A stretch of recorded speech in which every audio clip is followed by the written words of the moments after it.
Coup d'envoi ce soir de la fête de la science, 10 jours d'événements, d'ateliers, de rencontres dans toutes les régions de France autour d'un thème, le réveil climatique. On en parle avec notre invité. Bonjour Jamie Gourmaud. Bonjour Myriam Bouna, ça va? Merci beaucoup d'avoir accepté notre invitation.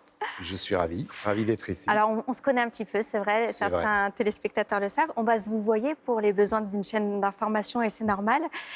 Vous êtes un vrai curieux, un vrai bosseur, je le sais aussi. Quel regard vous portez sur cette thématique qui est peut-être moins ludique, moins joyeuse que toute la culture générale que vous nous aidez à acquérir?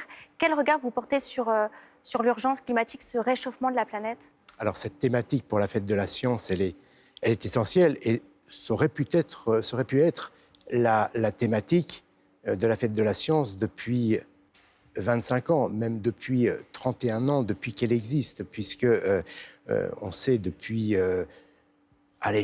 20 ans, depuis que je fais ce métier, on parle de dérèglement climatique, de réchauffement climatique qui provoque le dérèglement climatique. Donc, cette thématique est tout à fait arrive au bon moment. En plus, après l'été que nous avons passé, des canicules, sécheresses, incendies, inondations, tempêtes, orages, on a le sentiment que ce réchauffement climatique qui restait un petit peu diffus dans la tête des Français, eh bien, devient un peu plus palpable.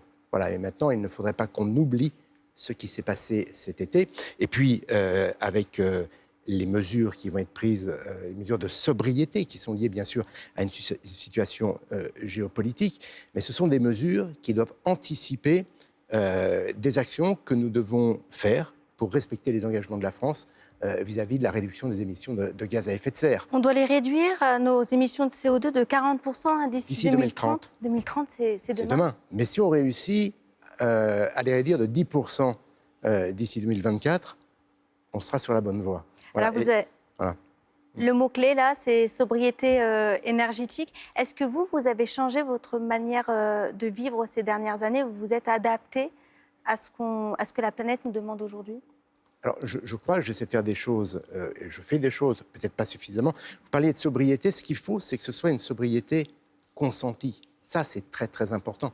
Il faut qu'il y ait une adhésion générale face à tout ce qu'on va nous suggérer de faire. Et c'est là où la pédagogie demeure importante. Tant qu'on ne comprendra pas pourquoi on fait les choses, quels sont les impacts, que l'on pourra chiffrer les impacts, eh bien, cette adhésion sera difficile à obtenir. Jamie, on n'écoute pas assez ou on n'explique pas assez bien?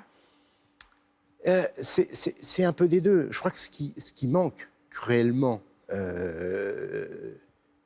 chez nous, et dans d'autres pays aussi, c'est cette sensibilité au discours scientifique. Ça fait très longtemps que les scientifiques alertent sur la situation. Elle n'a pas été prise en considération parce que, justement, on n'a pas cet ADN dans notre sang.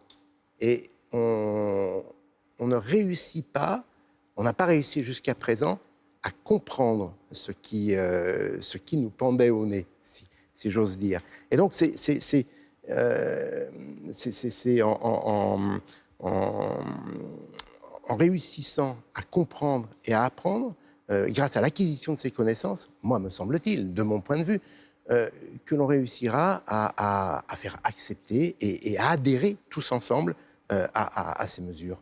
C'est 25, quasiment 30 ans bientôt que vous faites mais de même la avant, parce que moi j'ai scientifique. lu L'Utopie ou la mort de René Dumont en 1979. Donc vous voyez, ça fait longtemps que ça me trotte dans la tête. Et d'ailleurs, à chacune de nous, on en a fait ensemble sur les dérèglements climatiques notamment. Et cet engagement, il est clair dans tout ce que vous produisez. C'est la fête de la... Oui. Mais je ne vous ai pas répondu à la question. Vous me disiez concrètement ce que je faisais. Moi, ça fait très, très longtemps, par exemple. Mais c'est des petites choses. Mais ça fait très longtemps que j'ai un compost dans mon jardin, que j'y circule maintenant depuis 3 ans. En vélo. Et vous avez quitté le 2 roues. Absolument. Oui. Ben parce que, tout simplement, et c'est là où c'est marrant, parce que pour atteindre les objectifs, il faut changer aussi certains paradigmes. Je circule en vélo. Quand on me demande pourquoi je circule en vélo, je pourrais dire, pour la planète. Non, je le fais par confort. par confort, parce que c'est beaucoup plus simple. Alors, bien évidemment, j'ai la chance d'habiter dans une métropole et de pouvoir aller de mon domicile à mon lieu de travail, à mon rendez-vous, en vélo. Tout le monde ne peut pas le faire. Voilà. Mais moi, j'ai cette chance, et c'est une chance immense, vous vous rendez compte, je circule en Paris en vélo, il y a combien d'étrangers qui viennent en France, qui rêvent de se balader sur les quais à Il y vélo? a aussi une part d'humilité qu'il y a toujours chez vous, parce qu'en réalité, vous êtes quelqu'un qui consomme, mais peu. On a pu aller en tournage ensemble. Moi, j'étais toujours là à acheter des gâteaux ou éventuellement des petits souvenirs. Vous, vous êtes très économe.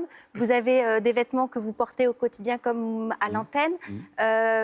Vous avez aussi une façon... Vous ne faites pas la leçon, mais quand même, pour vous avoir côtoyé, vous êtes quand même un peu dans l'exemplarité. Peut-être juste une chose, c'est la fête de la science. Oui. Il va y avoir des ateliers partout. Moi, je voulais juste savoir, et je ne le sais pas, la science, ce n'est pas une fête pour tout le monde. Hein. À l'école, il y en a qui... Oui. J'aimerais savoir si vous avez aussi eu parfois, plus jeune, du mal à comprendre et comment on peut motiver ceux qui sont là au milieu de la rentrée et pour qui ça peut être un petit peu difficile. Oui, j'ai eu du mal. Oui, j'ai eu parfois du mal à comprendre, même, allez, peut-être souvent. Voilà. Mais justement, vous disiez que la fête de la science, c'est pas pour tout le monde. En fait, il faut que ça devienne pour tout le monde. Cette fête de la science, bien sûr qu'elle va séduire les gens qui aiment la science, qu'ils soient scientifiques ou non, bien évidemment. Mais cette fête de la science, elle doit aussi séduire les simples curieux, ceux qui n'osent pas y aller. Et en tant que parrain de cette fête de la science, c'est vraiment à eux que j'ai envie de m'adresser en disant « Allez rencontrer des scientifiques, regardez ce que c'est, vous allez voir, vous allez peut-être y prendre goût et vous intéresser à la science, parce que la science n'est pas un sujet qui concerne uniquement les scientifiques. Voilà, c'est un sujet de culture générale au même titre que les autres disciplines de culture générale. Merci beaucoup, Jamie Gaumont, d'avoir été avec nous. Merci, Myriam. Le temps file. Avant de se quitter, j'aimerais conseiller cet ouvrage, 365 jours avec vous. Hein, on sait que vous cartonnez sur les réseaux sociaux. Eh bien, c'est bien aussi quand on éteint, parce qu'on veut être économe en énergie, son téléphone ou tous les écrans, de trouver un almanach à chaque jour, son savoir. C'est truffé de... J'ai appris plein de choses. 9 cerveaux dans le corps d'une pieuvre. Oui. Ça ne reste qu'un détail des milliers de choses qu'il y a là-dedans. Je vous le conseille, à offrir à Noël, à lire en Histoire du soir. Merci beaucoup d'avoir été avec nous sur France Info. Merci, Myriam.